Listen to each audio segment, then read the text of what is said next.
The mayor said he has a vision. What's the vision for the property? And obviously, it's going to be years and years off, but even ballpark, how far away do you think it is from fruition? I think at this time, Ethan, it's difficult to say what the final use of the property will be. We have a long way to go in terms of figuring out what the extent of the contamination is on the vast majority of the parcel. Some areas may be easier to remediate than others.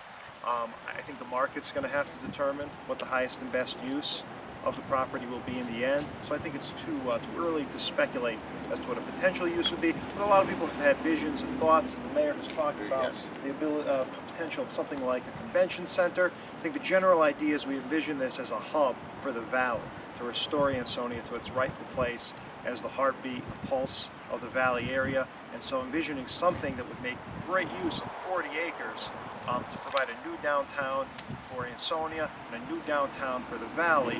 That's something kind of that's on everybody's mind, but exactly what form it would take is too early to say. And then also, I guess the deal is for up to $400,000 of taxes in exchange for 30,000 square feet, roughly, of demolition. Given the fact that it's nearly 40 acres, the entire site, I mean, is that like a fair trade-off? Could the city get them to demolish more of it for more tax forgiveness, or is this just cut and dried once and done? So right now, the agreement, which does have a cap date of December 15th, is restricted just to this parcel of land. That's about 30,000 square feet. And the demolition expenses and the cost of assessment will be provided from American Copper and Brass to the city, and so long as those costs are justified, there will be a tax credit in a reciprocal amount.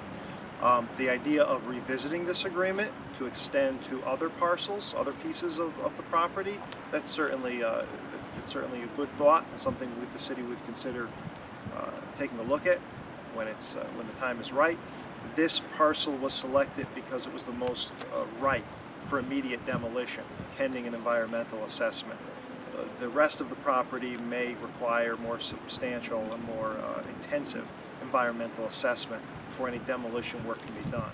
But this is the start of a much, much bigger project. I think we all have to understand. A project that's going to require a lot of environmental assessment, that's going to require state dollars, hopefully federal dollars, and that's, of course, going to require a continued collaborative effort between the city and the property owners for the good of the city. And then obviously there was a slight mill rate decrease this year, but I mean, homeowners in the city they still have to pay taxes at a rate in like the high 30s, and yet you're giving this company a tax break. Is that fair to like the rest of the taxpayers? This isn't a tax break. This is essentially a trade-off to get to what we know is the essential goal with this property. The goal with the property is remediation, and that is what's in the best interest of the taxpayers and the residents of the city of Ansonia. To press this property into productive use, that's going to mean, eventually, it's going to mean tax dollars to the city. It's going to provide investment opportunities into downtown Ansonia. It's essentially everything the mayor is intending with this agreement is towards the goal of reducing taxes for the residents by stimulating economic activity. And the big picture here is that this agreement is the best way to achieve this in the shortest amount of time. So this is not a tax break. Yeah, and if I just might add, the cost of demolition and hazardous building material abatement is exponentially higher than the tax credit that the company will receive. It's kind of an inducement to get the private sector to start the process. And quite honestly, this process is only going to work if there is a partnership with the city and with the state and federal government in coming up with funds to make this work. I mean, what you have here, though, there are some positive things.